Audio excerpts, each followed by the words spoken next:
And ఇంకొక సందర్భంలో కూడా మీ ఒక రీల్ ఒకటి చాలా వైరల్ అయిపోయింది. అంటే ఎంతలా వైరల్ అయింది అంటే, ఇలా కూడా ఉంటారా మనుషులు అని మీ మీద చాలా నెగెటివ్ కామెంట్స్ కూడా చేశారు. అది పీరియడ్స్ రీల్. పీరియడ్స్ ఉన్న టైంలో స్వామివారికి అభిషేకం చేయొచ్చా? అసలు దేవాలయానికి వెళ్ళొచ్చా అని చెప్పి ఇది సందర్భం అసలు అయింది. ఇంకొక కామెంట్స్ విషయం. కామెంట్స్ అన్నారు కదా, మా కామెంట్స్ ఎవరు చేసిండ్రు?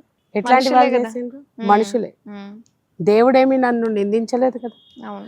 మనిషి మాత్రమే జడ్జ్ చేస్తాడు, దేవుడు ఎప్పుడు జడ్జ్ చేయడు. ఆ అర్హత మనిషికి లేనే లేదు. నేను తప్పు చేస్తే నన్ను శిక్షించాల్సింది అక్కడ కూర్చున్న వాళ్ళు. మీరెవరో ఏదో అంటే నాకు అదేమీ ఫరక్ పడదు. ఎందుకంటే నేను ఏ స్థితిలో చేసినా, ఎందుకు చేసినా అని నాకు తెలుసు, ఆ లోపల కూర్చున్న ఆ అమ్మకి తెలుసు. నేను ఇంకెవరికి చెప్పాల్సిన అవసరం ఆల్రెడీ లేదు. మేము వేరే వీడియోలలో చెప్పినాము దాని గురించి. సరే, వాళ్ళు మా ఇన్స్టాగ్రామ్ అకౌంట్ ఉంది, అర్ధనారీశ్వర టెంపుల్ అని, దాంట్లో ఉన్నాయి అన్ని వివరాలు ఉన్నాయి దానికి సంబంధించినది. ఎవరైనా చూడాలనుకున్న వాళ్ళు, ఇంకా వాళ్ళకి డౌట్లు ఉన్న వాళ్ళు అలా చూసుకోండి, అన్ని లేదా నా వివరాలు దగ్గరికి కూడా డైరెక్ట్ గా డైరెక్ట్ రావచ్చు. వచ్చినా రావచ్చు. సో లైక్ ఇక్కడ నేను ప్రతి ఒక్కరికి చెప్పేది ఒకటే అమ్మ, మీరు ఇప్పుడు అన్నట్టుగా చాలా నెగిటివ్ గా మాట్లాడిండ్రు అని చెప్పి, ఆ నెగిటివ్ గా మాట్లాడిన వాళ్ళు ఏదో ఫోన్ ఉంది కదా అని చేతిలో ఫోన్ పట్టుకొని ఒక కామెంట్ పెట్టే బదులు, మీ అందరికీ గుడి అడ్రస్ తెలుసు, డైరెక్ట్ గా రావచ్చు కదా. అదేదో నా ముఖం మీద డైరెక్ట్ చెప్పొచ్చు కదా, చిచి ఇట్లా అట్లా అని చెప్పి. నా గురించి వీడియోస్ చేసే వాళ్ళకి కూడా నేను అదే చెప్తున్నాను. నేను ఎక్కడో కెమెరా ముందు కూర్చొని ఒక కుర్చీ వేసుకొని కూర్చొని వీడియోలు చేయడం గొప్పతనం కాదు. ఇక్కడికి వచ్చి నా ముందు మాట్లాడండి, అమ్మ ఒక విషయం, అమ్మని చూడండి, అమ్మకి మాకు చెప్పండి. ఎటువంటి టెన్షన్ లేదు. ఎవరైనా మాట్లాడుకొని, మేము నిజం మాత్రమే మాట్లాడుతున్నాం. ఇంతకుముందుకే చెప్పిన నేను, ఒక నిజం మాట్లాడితే అన్ని ఎప్పటికీ భయపడ్డాం. అబద్ధం మాట్లాడితే దానికి 10 అబద్ధాలు యాడ్ చేయాలి. మేము డే 1 ఇప్పటికి 2 నెలలు అయింది, అదే మాట మీద ఉన్నాం, ఇప్పుడు కూడా అదే మాట మీద ఉన్నాం. మేము ఆమె తప్పని పరిస్థితిలో అది చేయాల్సి వచ్చింది. ఇప్పటికి కూడా చెప్తున్నాం, మీకు పీరియడ్స్ ఉన్నప్పుడు గుడికి పోవచ్చు, నేను పొమ్మని కూడా నేను చెప్పట్లే, రావచ్చు పూజలు చేసేయచ్చు అని చెప్పట్లే. మీకు అత్యవసర పరిస్థితుల్లో మీకు వస్తే గుడికి వెళ్ళొచ్చు, ఎటువంటి తప్పు లేదు. ఒకవేళ మీ ఇంట్లో మీ పిల్లలకి ఏదైనా వచ్చినప్పుడు, మీ ఇంట్లో పూజలు ఉన్నప్పుడు మీ ఆడపిల్లల్ని ఇబ్బంది పెట్టకండి. అదొకటి మేము చెప్తున్నాము. ఇబ్బంది పెట్టకండి. నువ్వు ఆ రూమ్ లో ఉండు, అది ముట్టుకోకు ఇది ముట్టుకోకు అంటే ఆ పిల్లకి 5 రోజులు ఇబ్బంది ఉంటుంది. పైకెళ్ళి నువ్వు పెట్టే ఇబ్బందులు మానసికంగా ఎంత కుంగిపోతారు. ఒక పెళ్లి ఉంటుంది తల్లి, ఆ పెళ్లి ఆ పిల్లకు పంతులు పెట్టిన ముహూర్తాన్నేమో నువ్వు గౌరవిస్తావు, ఆ పిల్లకి అదే రోజు పీరియడ్స్ ఉన్నది కూడా పట్టించుకుంటాడా? పట్టించుకోరు. ఆడపిల్లని కూడా పట్టించుకుంటాడు. ఆపుకునే ఛాన్సెస్ ఉంటాయి. టాబ్లెట్స్ వేసేసి ఏమైతుంది, టాబ్లెట్ వేయడం వల్ల ఏం జరుగుతుంది? ఇంటర్నల్ గా ఆమె బాడీనే పాడైపోతుంది. పీరియడ్స్ ఇర్రెగ్యులర్ అయిపోతాయి, పీసీఓడి ప్రాబ్లమ్స్ వస్తున్నాయి, మళ్ళీ పిల్లలు పుట్టడానికి కష్టం అవుతుంది. దాంతో పాటు ఏం జరుగుతుంది, పిల్లలు పుట్టకపోతే మళ్ళీ పిల్ల గొడ్రాలు దేనికి పనికిరాదు అని చెప్తారు. ఎక్కడ మూర్ఖులు ఏంది ఇదంతా. సో పూర్వం ఎందుకు పెట్టారు, ఇప్పటిదాకా నేను చావు చెప్పినో, పూర్వం దీనికి కూడా ఒక సైంటిఫిక్ రీజన్ ఉంది.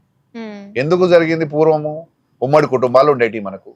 అసలు మనుషులు బట్టలు వేసుకోనికి బట్టలు ఉండకపోయేటి. ఫస్ట్ ఆఫ్ ఆల్ మనం నీళ్ళు తెచ్చుకోవాలంటే ఎక్కడి నుంచి తెచ్చుకోవాలి? ఒక బావి నుంచో నది నుంచో తెచ్చుకోవాలి. ఇట్లాంటి ఫ్లోరింగ్స్ ఉన్నాయా?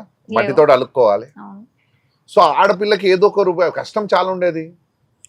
ఆ బ్లడ్ ఎక్కడైనా అది ఎక్కడైనా ఒక 5 రోజులు ఆ అమ్మాయికి ఎట్టో రూపంలో ఆమెకు పని విషయంలో కాస్త విశ్రాంతి ఇవ్వాలి, ఇబ్బంది ఉంటది. కాబట్టి ఇప్పుడు అక్కడ మనం మెడికల్ గా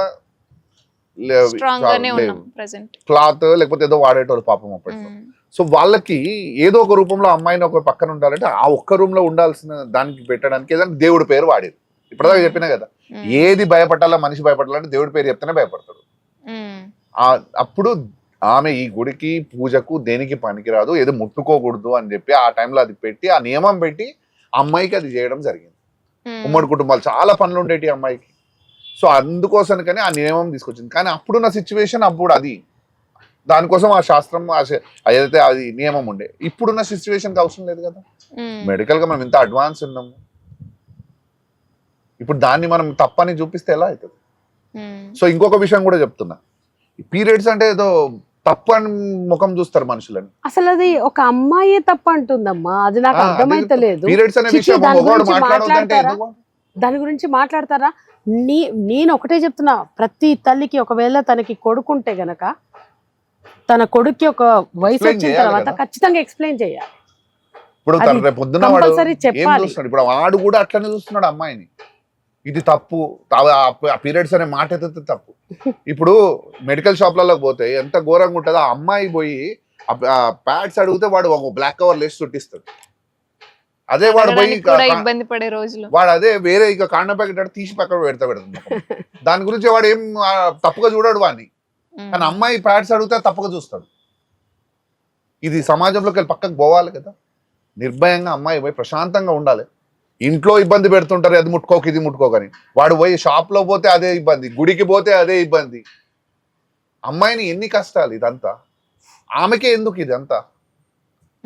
ఒక మగ పిల్లగాడు పోయేవాడు డైరెక్ట్ కాండం అడిగితే వాడు తీసి వాని ముఖం కూడా చూడ తీసి ఇచ్చేసి నవ్వుకుంటూ ఇచ్చేస్తాడు వానికి. అదే అమ్మాయి పోయి ఒక ప్యాడ్స్ అడిగితే వాడు ముఖం వింతగా చూస్తాడు, ప్లస్ మళ్ళీ తీసి మళ్ళీ దాని కవర్ లో పెట్టి బ్లాక్ కవర్ వేసి చుట్టి ఇస్తాడు న్యూస్ పేపర్. దాంట్లో తప్పేముందమ్మా? అందరికి ఒక సో అదే చెప్తున్నా, అమ్మాయిలు కూడా భయపడాల్సిన అవసరం లేదు. దీని విషయంలో తప్పని లేదు. ఎవరు డిస్కస్ చేస్తేనే నెక్స్ట్ జనరేషన్ పిల్లలకు తెలుస్తుంది. ఇప్పుడు ఒక మన పక్కన వీధిలో దేవుడికి ఒక ఉత్సవం జరుగుతూ ఉంటది తల్లి. ఒక 13-14 ఇయర్స్ అమ్మాయి మెచ్యూర్ అయ్యి ఉంటది. అమ్మవారి ఊరేగింపు వెళ్తూ ఉంటది, లేదా అయ్యవారిది ఊరేగింపు వెళ్తూ ఉంటది. అమ్మాయికి చూడాలని ఎంతో కోరిక ఉంటుంది, అనుకోకుండా తను బయటికి దేవుడి దగ్గర దాకా వెళ్ళలేదు. ఆఖరికి ఆ పిల్ల అది చూడడానికి వస్తే కూడా వద్దు నడు పో పాపం దాక్తుంది అని అంట. అది ఎక్కడ ఆచారం అమ్మ? ఆ పిల్ల బాధపడుతూ ఉంటుంటే దేవుడు అక్కడ సంతోషంగా ఊరేగింపులో వెళ్తాడా చెప్పండి? సో మా ఫ్యామిలీలోనే జరిగిన విషయం చెప్తా. ఒక టూర్కి పోయారు బస్సులో మొత్తం అందరు కలిసి. ఆ అమ్మాయికి అక్కడ పోయిన తర్వాత పీరియడ్స్ వచ్చినాయి ట్రావెలింగ్ లో. ఆ పీరియడ్స్ వస్తే ఆ పిల్ల తప్పేముంది దాంట్లో?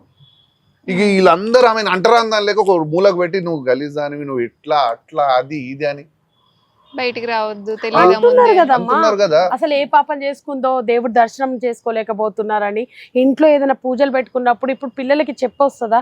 వాళ్ళు చదువుకుంటూ ఉంటారు, మెంటల్ స్ట్రెస్ లో ఉంటారు, లైఫ్ లో వాళ్ళకి ఎన్నో మానసికంగా ఆ పిల్ల ఎంత కుంగిపోయి ఉంటది. ఆ టైంలో వాళ్ళని ఎక్కడికి రానివ్వద్దు, ముట్టుకోవద్దు, ఒక రూమ్ లో కూర్చో అని.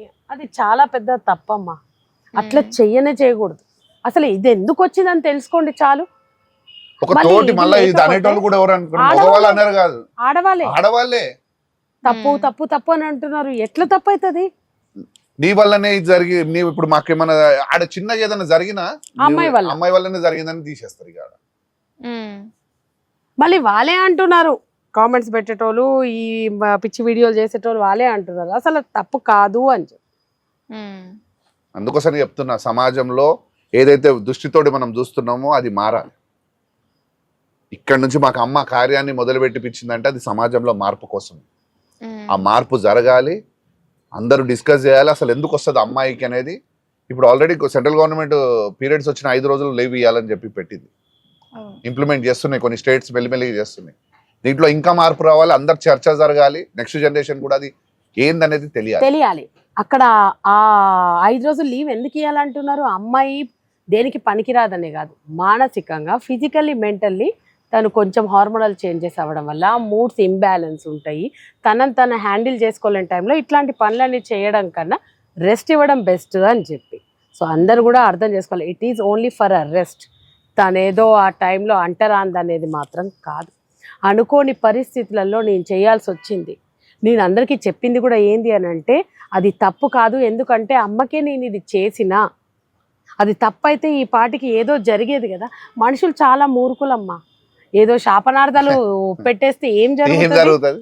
ఆ కుష్టి రోగం వస్తుంది అంటారు, మట్టి కొట్టుకపోతుంది అంటారు, వాళ్ళ పిల్లలకు తగులుతుంది అంటే అసలు ఏం మనుషులు మీరు? మనం చేసిన పాపం మన పిల్లలకు తగులుతుంది అని చెప్పు. మీ పిల్లల జీవితం మీకు దేవుడు మీ పిల్లలకు రాసి ఉంటాడు, నీ జీవితం మీకు రాసిండు. నువ్వు తప్పులు చేస్తే నీ పిల్లలకి ఎందుకు పోతుంది? నువ్వు అనుభవించవా? ఎంత స్వార్థం చూడు మనలో. అంటే ఇప్పుడు ఎట్లుందంటే కొంతమంది ఉంటారు, ఇప్పుడు నేను తప్పులు చేస్తాను నాకేమైతుంది రా భయ, నా పిల్లలు తగులుతుంది అని చెప్పి చేసుకోవచ్చు కదా. ఇప్పుడు ఇది ఏముందమ్మా, నువ్వు చేసిన పని నీ కర్మ నీకే ఉంటది, నీ పిల్లల దేవుడికి. ఇప్పుడు అట్లా చూసుకుంటే అమ్మా, మరి మా తండ్రి నేను 3 సంవత్సరాలు ఉన్నప్పుడు చనిపోయాను. ఆయన మరి నేను నా కర్మ నాకే ఉంది కదా, ఆయనకే ఉంది కదా. అంతే కదా. సో ఆయన కార్యం ఆయన ఎందుకు వచ్చిండు, దానికి ఆయన వచ్చిండు, ఆయన పని ఆయన చేసుకుని ఆయన పని ఆయన వెళ్ళిపోయాడు. నాది ఎంతవరకు రాసి ఉంటే నేను అంతవరకు ఉంటా. నేను తప్పులు చేస్తే నా కర్మ నేను అనుభవించాల్సి.